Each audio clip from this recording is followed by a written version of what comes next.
All right, we should be live. Hello, everybody. Thank you so much for joining us today in our third Meet the Speaker panel for the 2022 Wives of Integrity Conference. Is going to be amazing. My name is Aubrey Chapman. I am a team member that works with the Kirchwolves. Unfortunately, Carly couldn't be here today, but like I told these ladies, it's still going to be a great time of fun, fellowship, and definitely a lot of breakthrough. We have anointed and beautiful speakers here with us today, and I'm so excited to learn from them. So I hope that you are as well. A little house rule stuff. If you would like for your comments to show on the screen, please give StreamYard permission to access your name, because if not, then we won't be able to see it, and we want to be able to see you, okay? All right, now that we've got that out the way, let's go ahead and get started. So first on my screen, I see Katie. So I'm going to start with you, Katie. Okay. If you could just introduce yourself, tell us where you're from, give us your little bio, and then also talk about the title of your workshop and what are some tidbits we can learn about your workshop as well. Sure. Thanks so much. I am so excited to be here. My name is Katie J Trent. I'm an author, a speaker, and a homeschool mama of two. My husband James and I have been married for almost 17 years, and we started in ministry over 15 years ago. So most of our married life has actually been in ministry, and we have seen the good, the bad, and the ugly. And we've done it all, youth pastor, young adult, small group. We have been senior pastors, planted churches. So we've done so much, a lot of missions. And so we just love working with people. We love encouraging other ministers and ministries. We, like I said, have two young kiddos that we homeschool. And my background is in clinical mental health counseling, program management. So I did all of that before I turned to focusing on my writing and homeschooling. So it's been a journey. We're from Idaho, but we actually moved to Arizona about 5 years ago, somewhere in there. And so that was a big transition. We have had a lot of transitions in our marriage. So we have moved, I think we're on our 14th home in 16 years too. So everything that you could imagine that would put a stress on marriage has certainly, we've experienced it, betrayals in ministry, all the things. And so this workshop that I'm doing, How to Protect Your Marriage in Ministry, is something that I'm really passionate about. We have a lot of friends in ministry, and we just like seeing people succeed in every area of their life. And protecting your marriage is so important for your family, for your ministry. And so I want to help equip you to do just that. And in the workshop, I talk about 4 main areas, because I think oftentimes we think like, okay, protect my marriage, it's just me and my husband I'm focusing on. But really, there's 4 key areas that we've got to address. They're like the corners of a foundation. And if we're not addressing all of them, then we're going to open a door for the enemy to come in. And marriages are the number one thing that he attacks, because if you can get that marriage destroyed, you destroy the family, generations, the ministry. I mean, such a ripple effect, as we all know. So that's really my passion. So I talk about how to protect your time, how to protect your family, how to protect your connection, and how to protect your husband. So I'm super excited to share practical tips and stories.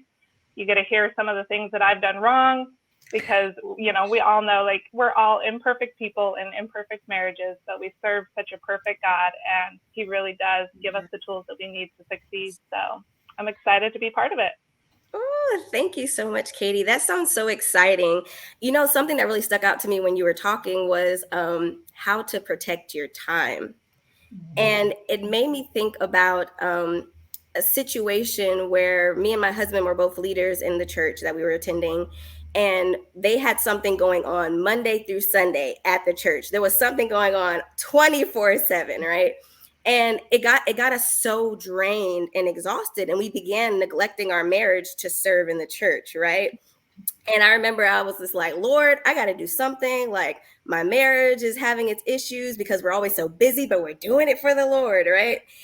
And I remember God was like, next time you have to do something, say no, because I want your priority right now to be your marriage. Yeah. And I was like, huh? Like, what, Lord? And he had to change my way of thinking, because the way I was brought up was, okay, if you have to serve in the church, you need to be there when they ask you to be there. And God had to show me. He was like, no, there's a healthy balance that is required in marriage and in ministry. And I remember the first time I was like, I'm sorry, I will not be able to come, to the next event. And I got chewed out for it. But my spirit was proud of what happened. I felt good on the inside. And I said, I'm sorry, but my obedience is more important than you being angry with me right now. I understand that you're angry, but my marriage is also a priority, and after that, God just showed me times where it was like, hey, go to this, but don't go to this. It's okay if you don't go to a Bible study because you want to have a date night. That is desperately needed, and it's like, God's not going to love me any less. It's not by works anyway that we're saved, right? So I was like, my marriage is now thriving. I'm not overwhelmed anymore, and I'm thriving in ministry. So that definitely stuck out to me when you said prioritizing your time. And I was wondering, what are some tips that you can give us to prioritize our time when you're spending so much time in ministry, but also having to take care of your marriage as well? Yeah, well, you hit it right on the head. That's exactly it. And I think we all understand that struggle. I've been there too. I've been serving in churches where they wanted a 24/7 commitment. And we've led churches where we really are trying to change that paradigm, where we can say there is an order. We've got to focus on our relationship with God first and foremost. That has to be our priority. And then our marriage, and then our children, and then ministry. And when we get that out of balance, everything gets out of balance. And so one of the things I talk about in the workshop is that we are not Jesus and we are not 911. And oftentimes we act like the world is going to end. Yes, right? The world is going to end if we're not there or if we don't do all the things. But that is such a lie to keep us bound in this perpetual cycle of busyness. And that it keeps us from actually fulfilling our purpose because we're just running ourselves ragged. And so when you can really say, if I'm going to say yes to this, I've got to be really comfortable with what I'm saying no to, because I'm saying no to my marriage. I'm saying no to my family. I'm saying no to time with the Lord. I'm saying no to my neighbor. I'm saying no to so many other things. And when we can really put that in perspective, I think that helps us to make sure that those yeses that we're saying hold the weight that they need to, and we're more strategic in how we steward our time. I love that. You have to be strategic in how you steward your time. Yeah. That's powerful. I feel like somebody should just type that in the comments and like post it somewhere. Be strategic in how you steward your time. Because usually when you think about like being a good steward over things, a lot of people talk about finances and things like that, but you have to be a good steward also over your time. The truth is that time is a more valuable resource than money. Woo! Because you lose time, and you can always earn more money. You can always, replace the income that you're giving up, but you lose time. You don't get it back. That's a more valuable resource than money. So how much more do we have to steward that? Yeah, absolutely. Awesome. And with our families, because so often our families get neglected in ministry because we think we've got to serve this ministry without realizing that God gave us our children as that ministry. And when we do that, everything falls out of alignment. Our kids have such a short amount of time in our homes, and we lose so much of that when we're, like you were saying, and like I've done, running around trying to fulfill all the holes and expectations of other people.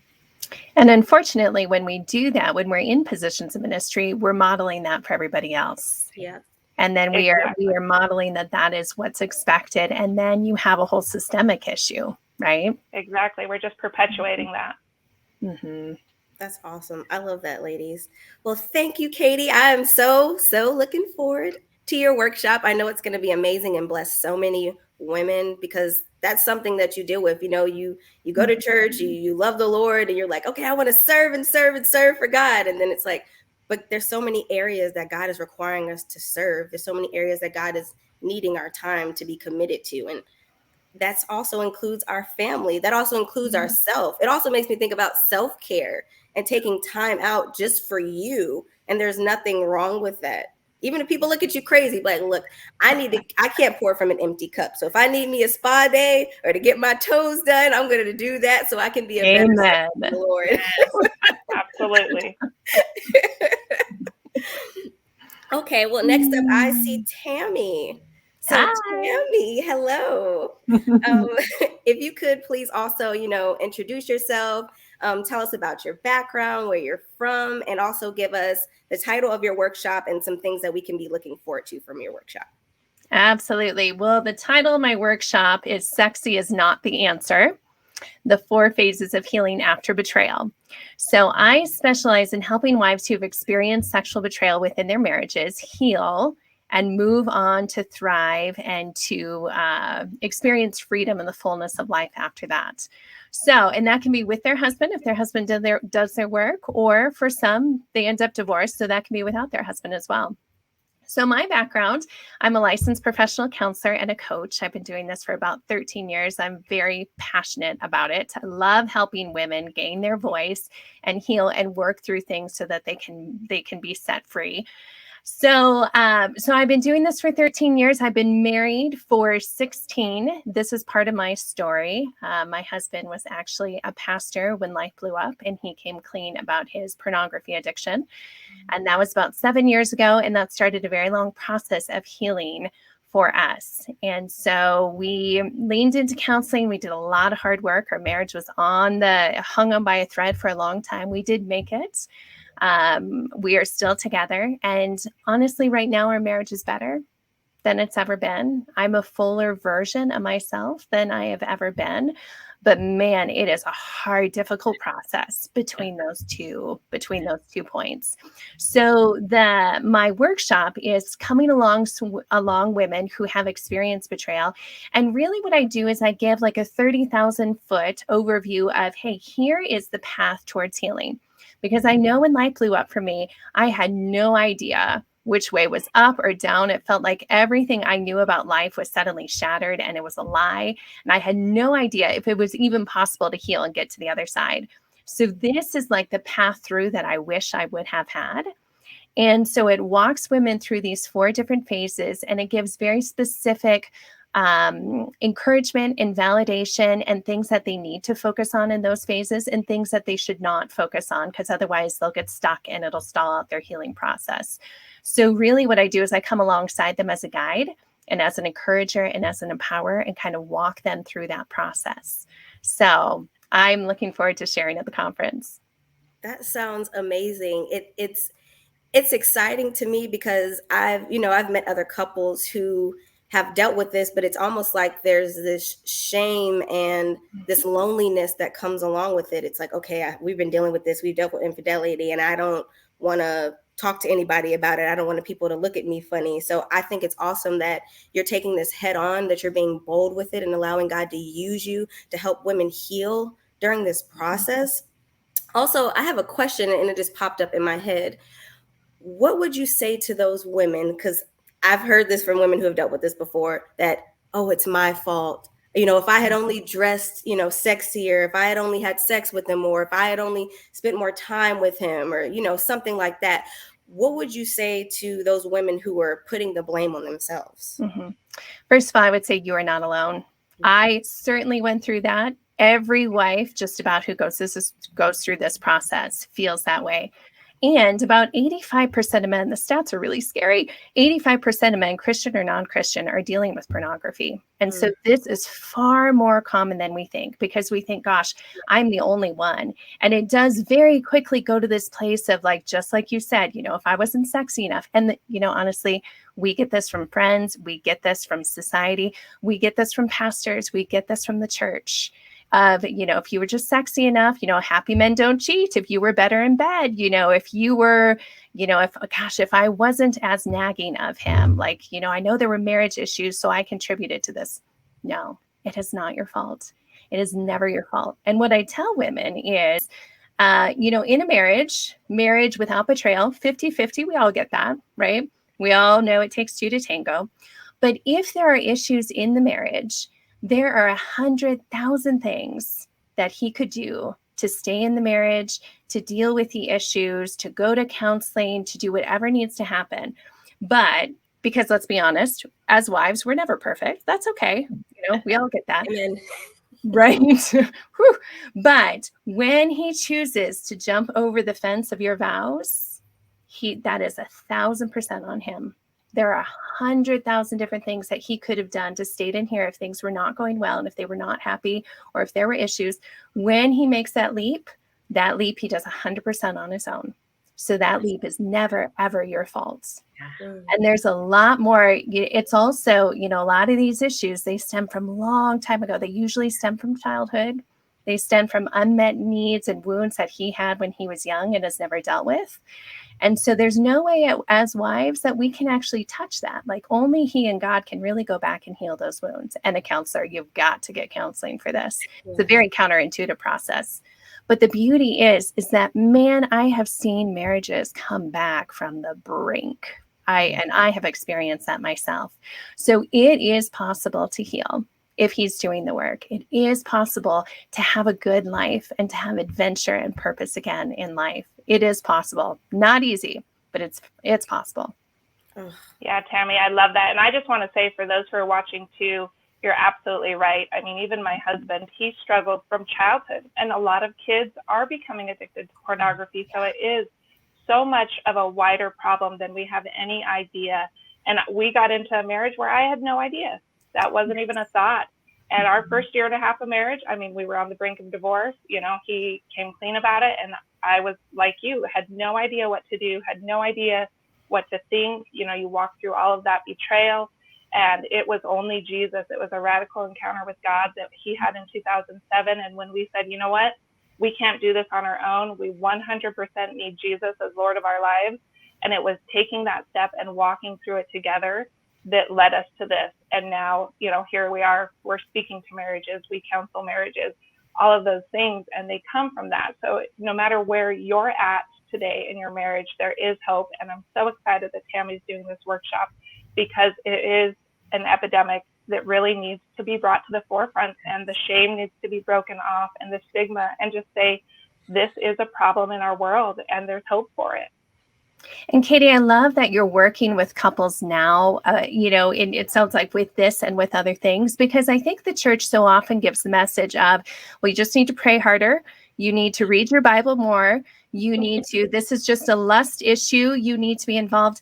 Guys, that doesn't, 99.9% of the time, that does not work. And so there are men who hate what they're doing and feel bad and feel like, gosh, if I just read my Bible more, if I just had more faith. And that there's the Lord provides healing. He is the author of all healing. But so often you've got to get good, solid counseling who can lead you through this, because it is so counterintuitive to heal from this. And so it's a combination. You've got to lean into God, but you've also got to lean into people who really get it. And most marriages, and Katie, I'm wondering if you experienced this. When I went through grad school, there was one class on marriage counseling, and it was an elective. Okay. It was an elective. I could have gone through my entire counseling program. Most counselors can go through their entire counseling program, never even take a marriage class. So it's really important that that you're very careful with who you go to, and that you really find somebody who really gets this and who has experience with this, because otherwise there are wonderful, lovely, well-meaning counselors and coaches and pastors and who try so hard but really don't understand the ins and outs of this. Was that your case in your grad school, Katie? I'm so curious. Oh yeah, absolutely. I still remember my first session outside of grad school thinking, like, how am I going to fill 45 minutes? Like, I don't know what I am doing. So it's super scary. And you're right. And I think oftentimes, and this is important too, you mentioned, is oftentimes pastors are not equipped necessarily to deal with this. And well-meaning pastors are doing their best, and it can be damaging. And so, like Tammy said, you really have to pray and make sure that you're seeking the right counsel. And our poor pastors, you know, they love people and they want to help, but oftentimes when we go to those who aren't equipped for it, it can cause more damage than it can healing. Yes, absolutely. I can speak for that. My graduate program was pastoral counseling, and it was all about counseling from a pastoral standpoint. And it was the same thing. Like, we could choose if we wanted a class on marriage, if we wanted a class on women and children, or if we wanted a class on something else. Like, it was one semester, and we could choose if we wanted this or that. And I'm like, what? When the marriage is under this much attack, why are we not focusing more on the marriage as opposed to whatever else? You know, not that the classes weren't valuable, and I don't fall back on my education all the time, but it was the same thing for me. Even from a pastoral standpoint, it is hard to sit with somebody in that way. And one of my professors, thankfully, gave this beautiful image, and I'm going to share it really quick if you guys don't mind. this beautiful image of what our job as counselors are. And he explained, like, those of you that are in the South will understand this, a huge cotton field with a big farmhouse in the middle of this cotton field. And we're on the porch of this farmhouse, and we can look over the field at people that are just stuck in the weeds. And we have this like bird's eye view that we can say, you know what, I've been here before. You need to take a right. Right now, we need to take a right and avoid this weed. Or you're really tangled up in this. We need to do the work to get out of this tanglement so that you can come closer to the farmhouse. You know, the ultimate goal is to lead people to Jesus, and who can heal and who can do that. And he's in the house. But we need to get them through the weeds. We need to look from this standpoint to be able to get them through the weeds. And that's not something that, as counselors, we are taught in our programs, in our counseling programs. So it's so, like you said, Tammy, I love that. Find somebody who has walked through those weeds before, that can navigate that, and maybe not physically, but through their research and through all of their programs, and they can help them navigate through those weeds instead of just going to whoever your insurance will provide for, or, you know, because your pastor says he can help marriages. But I would ask the question, what are you willing to do? And sometimes we need to go back into the weeds and sit with them and be like, here we are, we're here with you. We're going to stand up together, and we're going to cut all of this off together, and we're going to take the next step forward. I love that. When all of you ladies were talking, it just made me think about this simple sentence that I actually saw on a shirt a couple of days ago. So this is like confirmation. But it's okay to have Jesus and therapy. Yes. I think a lot of people think, okay, if I just pray it out, kind of like Tammy was talking about, just pray, and I lean on the Lord, then everything's going to be fine. You know, I can turn the situation around. But it's okay to pray, lean on the Lord, and also go to counseling and get the practical as well as the spiritual help that you need. Because at the end of the day, the more resources, the more the support you have, the better it's going to end up being at the end of the, you know, results or whatever. So it's like, if you are struggling with this, or you and your husband is struggling with this, there's nothing wrong with seeking outside help, with seeking, you know, counseling, with going to a therapist. And like, you know, they were saying, don't just go to any, you know, therapist or counselor. Really, really do your research on these people before, you know, you're paying for their services. Okay. So allow the Holy Spirit to lead you and your significant other to the right person to really help you guys work through your issues, because there's nothing wrong with that. There's no shame in that. Jesus and therapy is the way to go. I'm going to get us all t-shirts. I'm just decided. I'm just going to get us all t-shirts. Love it. I'm for Jesus so and therapy. I mean, we don't tell people who have a severed arm, like, oh, you just need to pray more, right? And so yet, why do we tell people that they need to just pray more when it's something where they need the emotional or mental support and the counseling that they need? Yeah, that's good. I just saw somebody say, yes, I did an entire podcast episode based on a question someone asked me. If I have God, why do I need therapy? There we go. Yeah. That's loaded. So good. It's like God is the source, but he also gives us resources. You know, we're all resources in the kingdom of God. So let him use. We see that in scripture, even when the paralytic man had to be lowered to the feet of Jesus. He needed 4 people to do that for him. He needed more people than just one, and more than just him to get there. And he needed 4 people to hold that blanket to get him to the feet of Jesus. I mean, we aren't meant to do this alone. Yes. I do get that, though. Before life blew up, we never went to marriage counseling. And I never, like, I thought to be a godly Christian wife, you know, you weren't supposed to say anything negative about your husband, right? You're not supposed to go into a counseling session and tell the counselor what's going on. Like, you're supposed to protect, and at least that's what I thought. So I get that. It was, man, it felt so weird going into counseling the first time, especially when, you know, because of this, and being like, allowing another person to step into that sacred space. So, but man, I can tell you, I would not be married today had we not leaned into counseling, had we not gotten the help we did. Yeah. So yeah, I just want to say, for wives who are struggling in this area, man, there is safe help out there. And man, you do have so much great worth and value. Like, you can make it through this. Yes, absolutely. And someone's going to need to hear that testimony who was going through the same thing. You know, there's power in your testimony. Don't be afraid to be honest about what you're going through, because it's not just for us, it's for other people too, you know. And I was also thinking, but before we move on to Megan, I had one more question for you, Tammy. that popped into my head. I have a million questions. Clearly, a big part of the healing process is forgiveness. And as believers, we strive to be like Christ and be a reflection of Christ. And,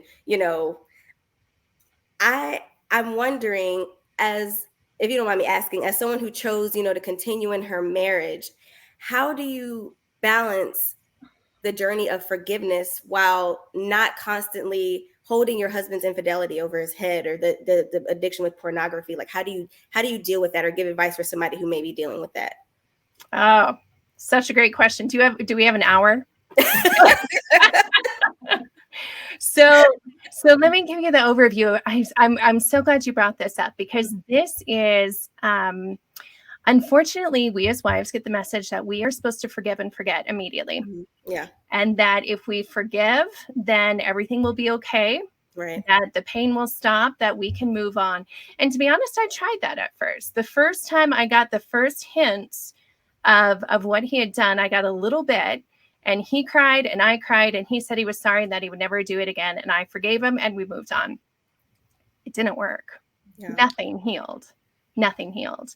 And so we went for a year where it was just low grade festering, where I was like, gosh, it's never really healed. Like, I'm afraid it's going to happen again. Like, we haven't talked about this. And so it never went away. And so it wasn't until a year later that everything blew up, and then we really entered into it. And so the pressure will be that you need to forgive right away. And there's a lot of scriptures that will get thrown in wives' faces about this.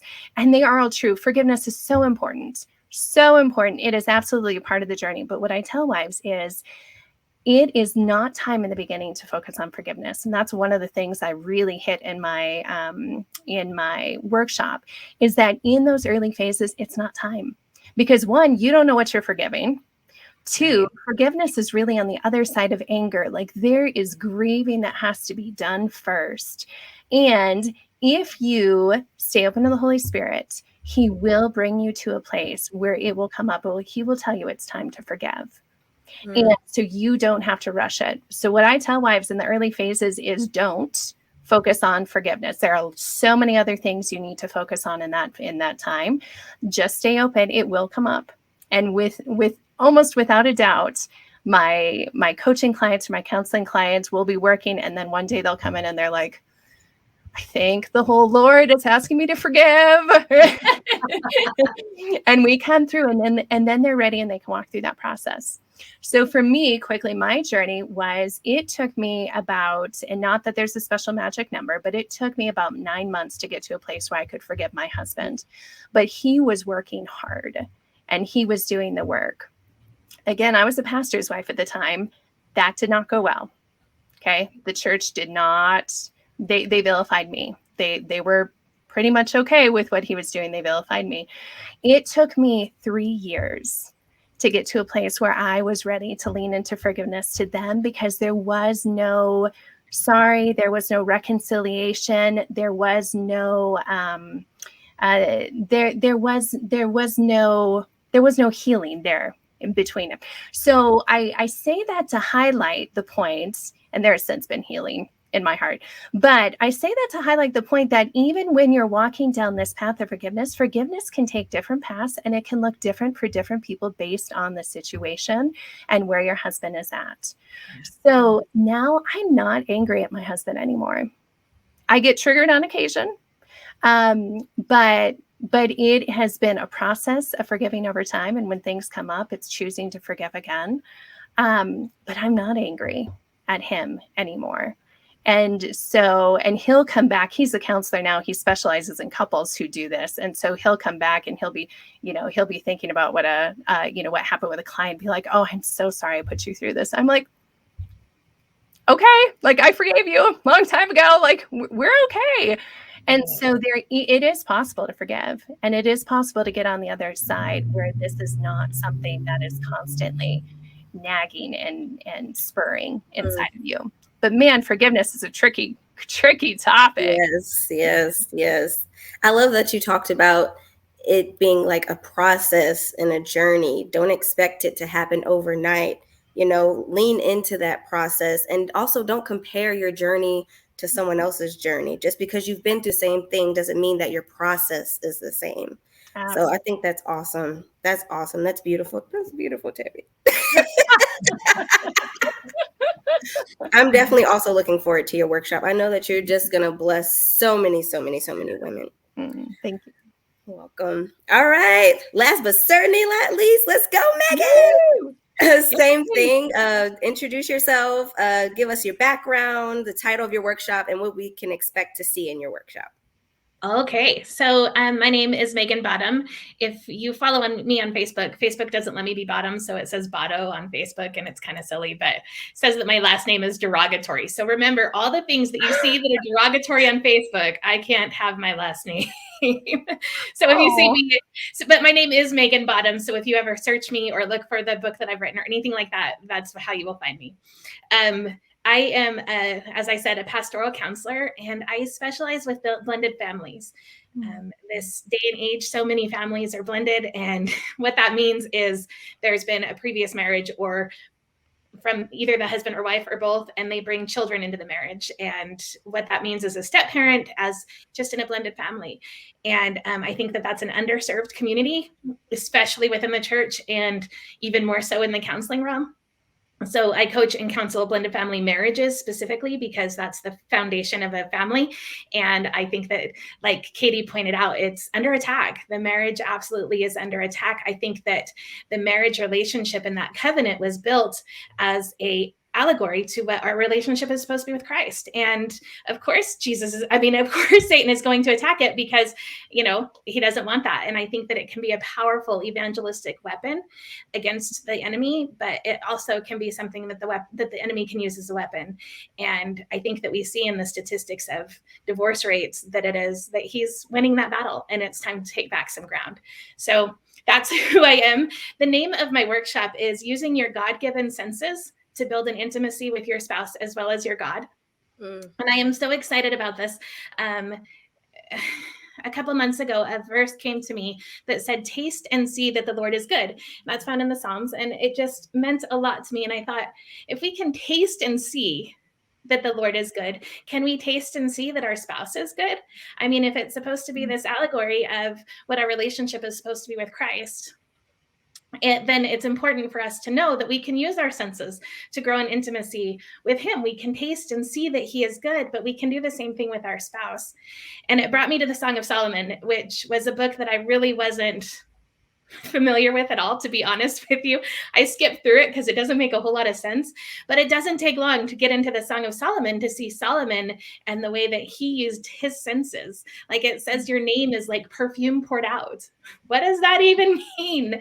But it's so important.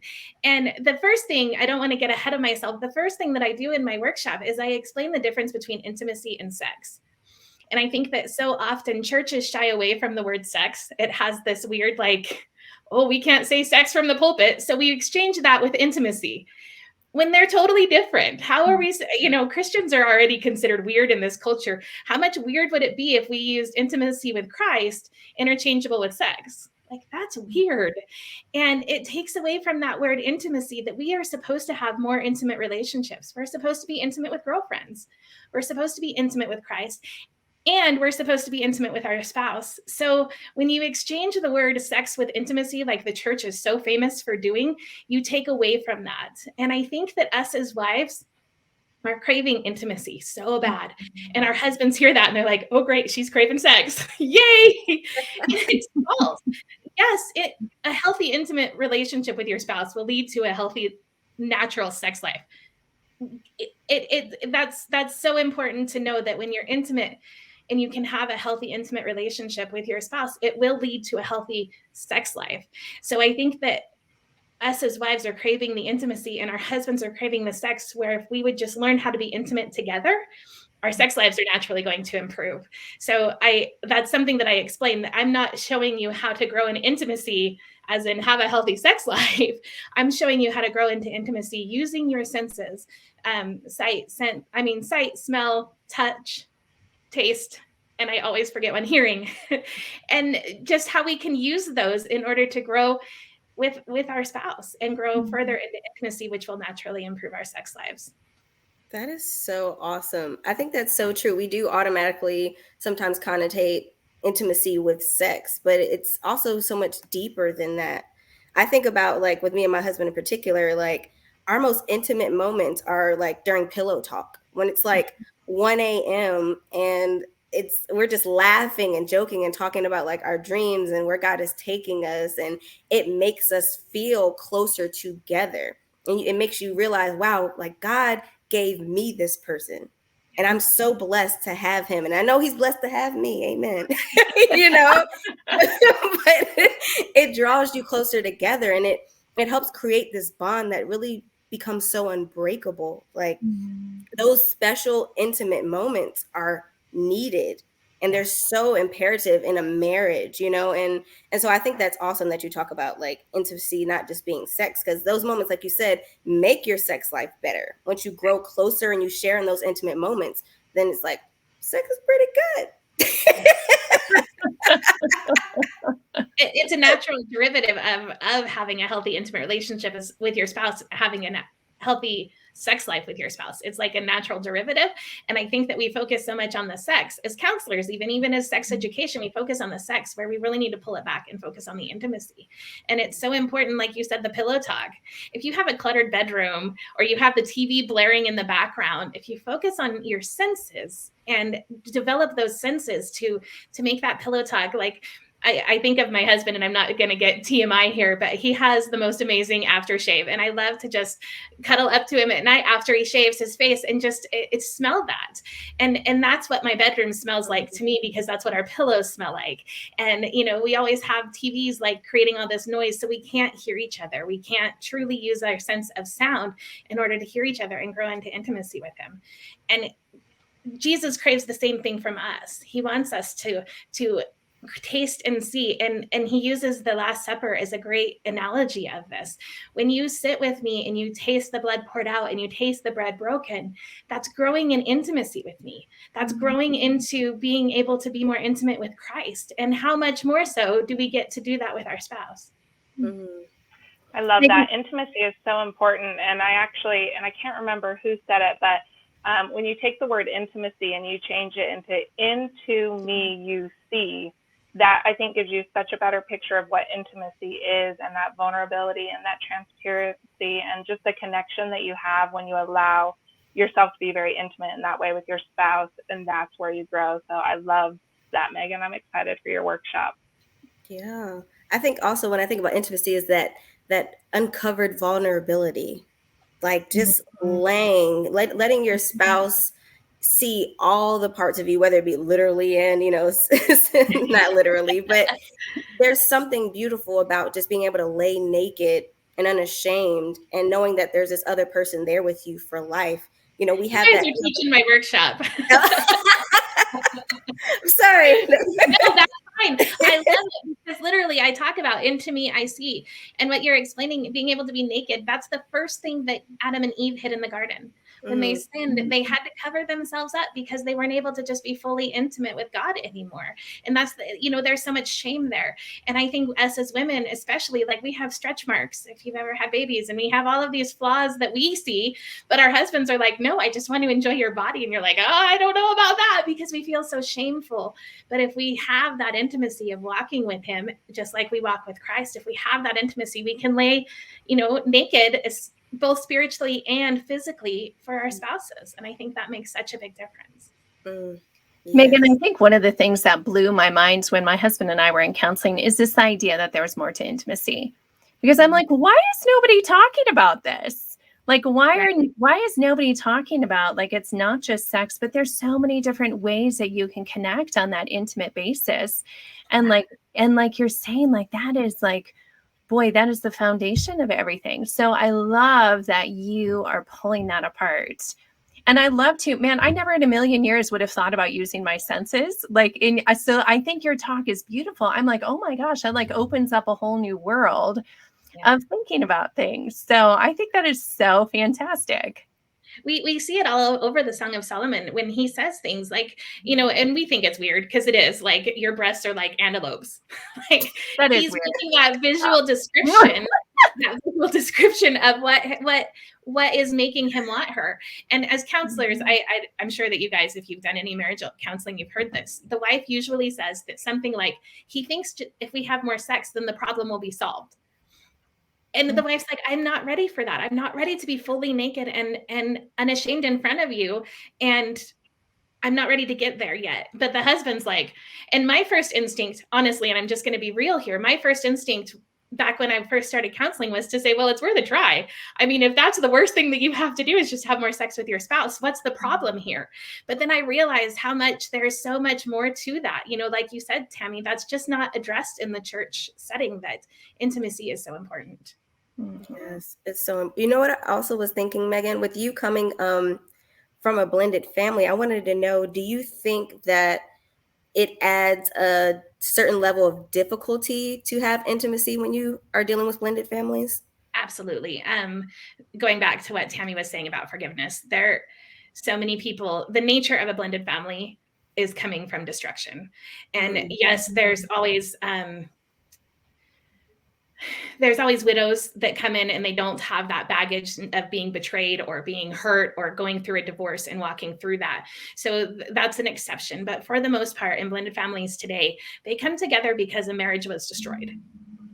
And to walk through that forgiveness, it's like they just hit it. Like and I'm guilty of this. My husband and I have a similar story to yours, except that I was the one that was unfaithful to my husband. And it was just 2 years into our marriage. I felt like a stranger in my own home. I was raising kids that weren't mine, and I didn't have the credibility or the trust with those kids to be able to discipline or structure or anything, because they'd lost, you know, they were going through their own grieving process. And we went to the church and we're like, what do we do? And they're like, I don't know. Our pastor flat out told us, I don't know what to tell you. This sucks. This is hard. And we walked through this season, and I thought, so many people go through this and it's so common. But second marriages have a 75% divorce rate. So the more marriages that you have, so what is that? That's the baggage that you're bringing in from your previous marriage. And maybe, honestly, there was assault. Maybe there was sexual assault. So to overcome all of those in order to come and be intimate with your current spouse, that's such a challenge. And almost always there was infidelity, whether it be him or her or whatever.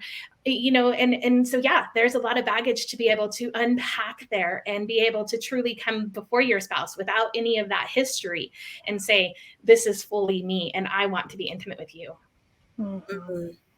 That's powerful.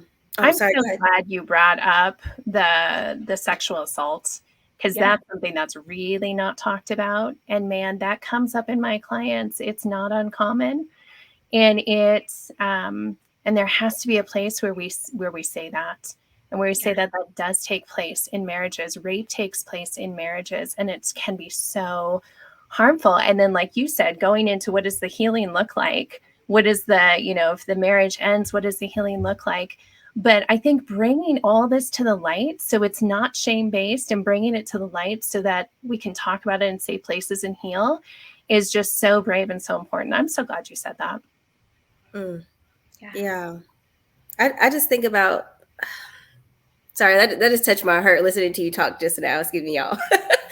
But I don't think a lot of people take that into consideration, is how much healing is really required prior to being intimate in the first place. Yeah. It's just kind of like the church is like, all right, now you're married. You're supposed to give your body to her, and you're supposed to give your body to him, and there should be no fuss about it. But they don't take into consideration all of the things that each person is bringing to the table. And if you are already coming in with all this baggage, and you might be bringing shame, or you might be bringing, you know, like assault or whatever the case may be, that makes it even that much harder. And I think that the enemy, you know, being aware of those things, is going to try to, you know, bring up even more things from your past that'll prevent you from being intimate with your spouse. Yeah. So, yeah, I also think sometimes the church does us a disservice when it comes to the premarital counseling. Sometimes with the premarital counseling that I've have seen, it's so superficial. It Say really that. Yes. doesn't Yes. dig into any root issues that people are having. It's like, Yes. all right, what do your finances look like? What do your finances look like? Do you love her? Do you love him? Okay, great. You love the Lord, be married. And it's like, there's so many problems that are like festering underneath each person's experience throughout their life that needs to be healed prior to these two coming together. And it's just not addressed. So yeah, I think the church needs to do a better job with the premarital counseling and really dig into these things because we want marriage to be successful. That's the goal. So yeah. It cracks me up that you say that because I think we did 6 sessions of premarital counseling, and like we're at the final session and we're like, he hasn't brought up sex or money. And we're like, do we need to bring it up? And so like we brought it up, and like literally, I think this poor man started sweating. Like, obviously, we did not get some really great premarital counseling on that. But yeah, I agree with that. We had a day, like he sat with us for a day and he just questioned us. And I don't mean to talk bad about him. I love that pastor. He's still a great, I sat under him to get my graduate degree. But he didn't know what to do with us. He had no idea what to do with us. And I remember the first time my new husband had to make a choice whether or not to stay with me or to go rescue his kids off the side of the road that was with his ex-wife. It was 4:00 in the morning. For whatever reason, she had them out on an interstate and her car broke down and the phone rang. And he had to leave our marital bed to go get his ex-wife and kids.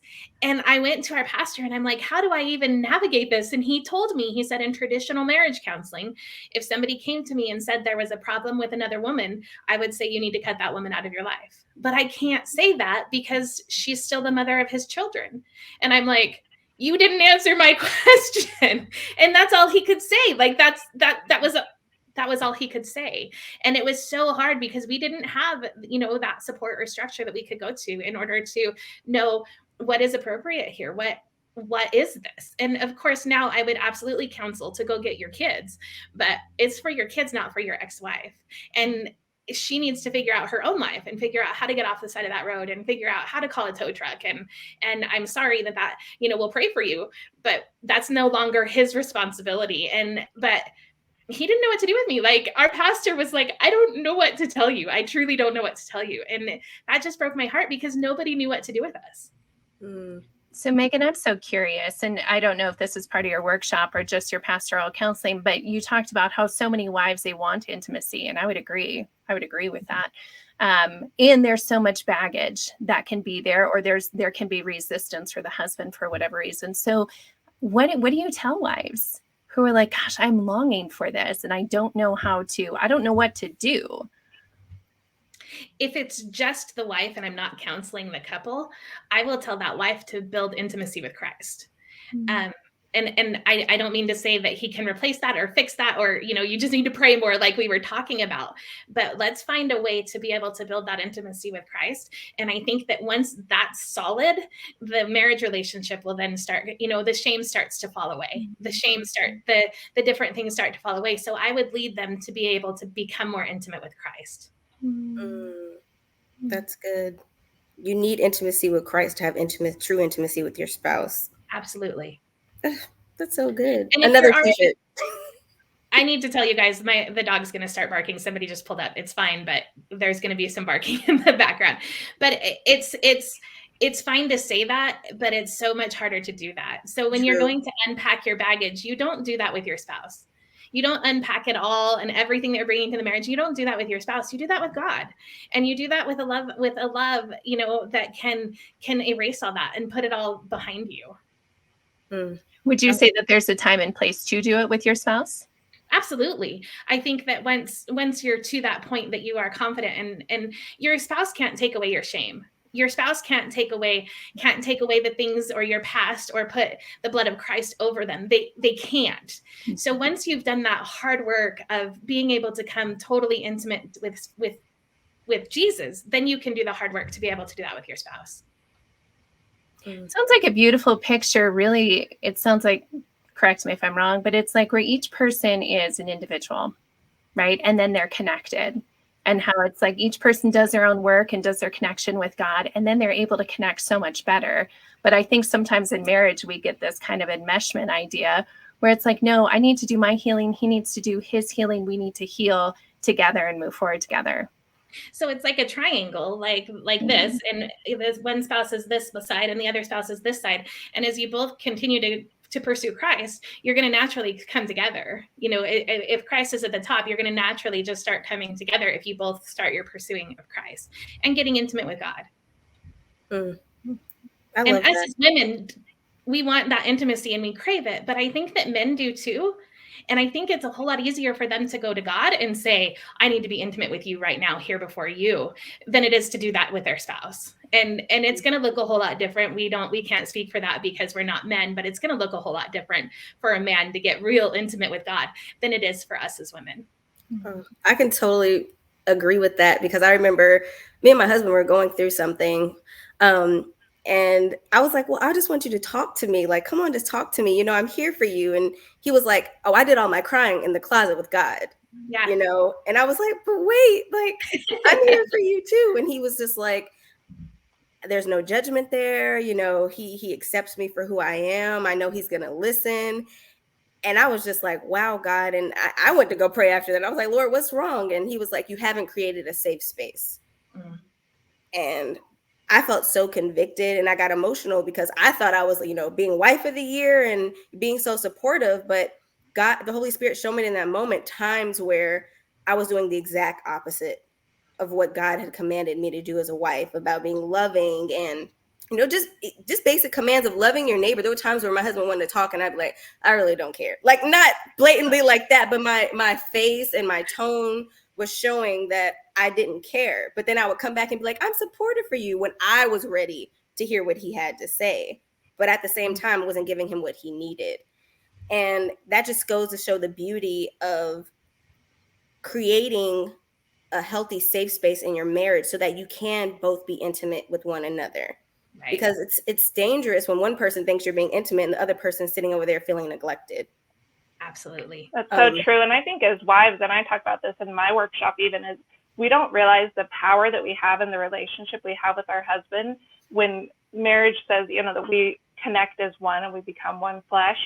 We have a part of our husband and we have a position in his life that nobody else has. And so our words hit so much deeper, and there's so much more fear that comes up because our opinion matters more than anyone else's in the whole entire world.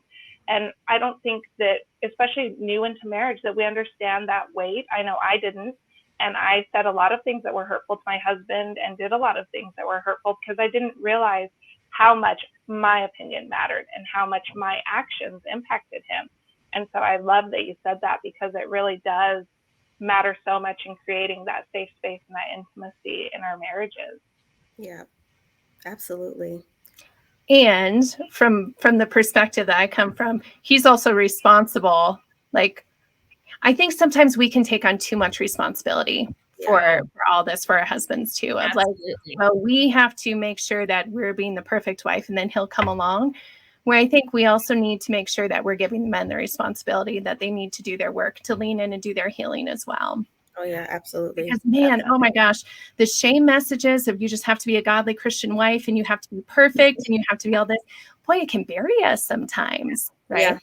So just to, like, I love all that. And I think we have to balance that of not be buried by all the messages of we have to be perfect, otherwise our marriages are going to fail. Yeah. Right? Yeah, they definitely have to do their parts too, because you're like, look, we are a team. Okay.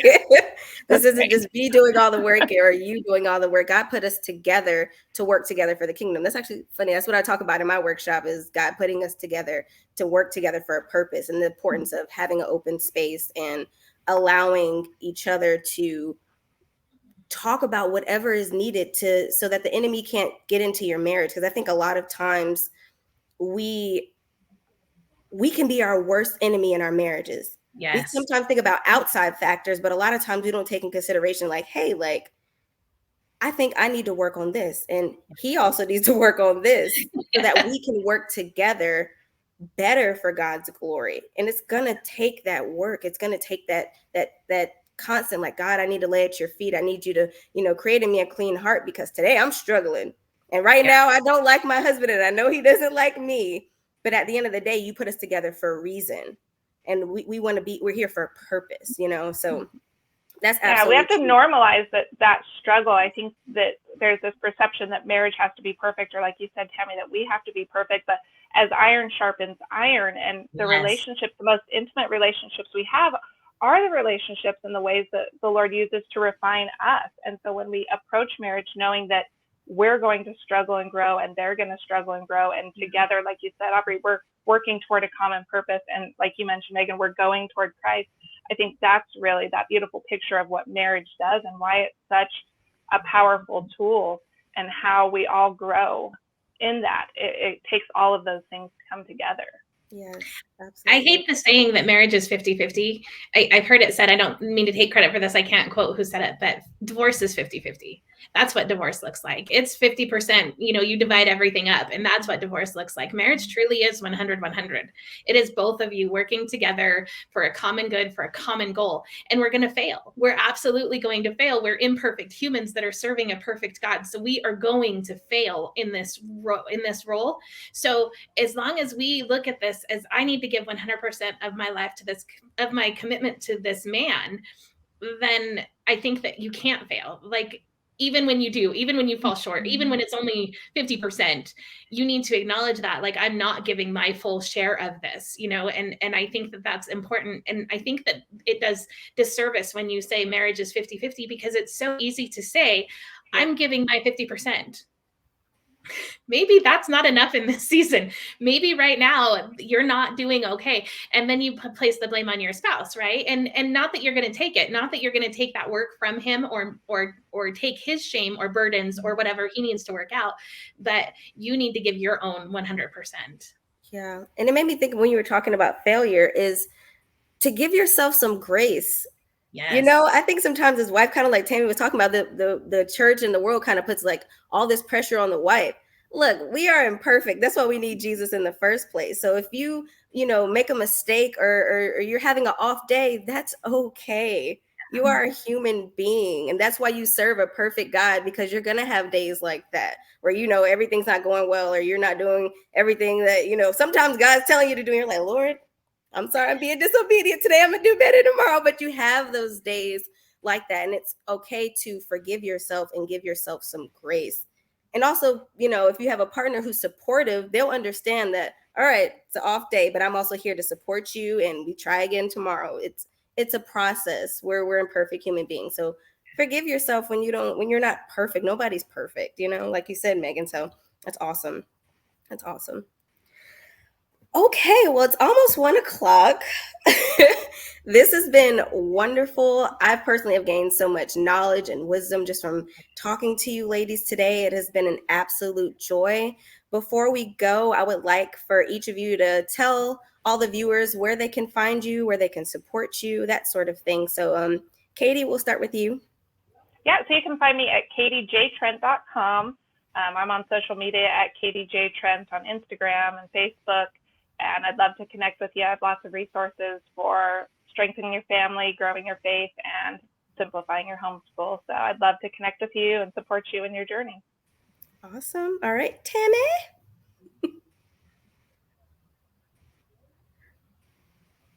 Uh-oh. I think are you muted?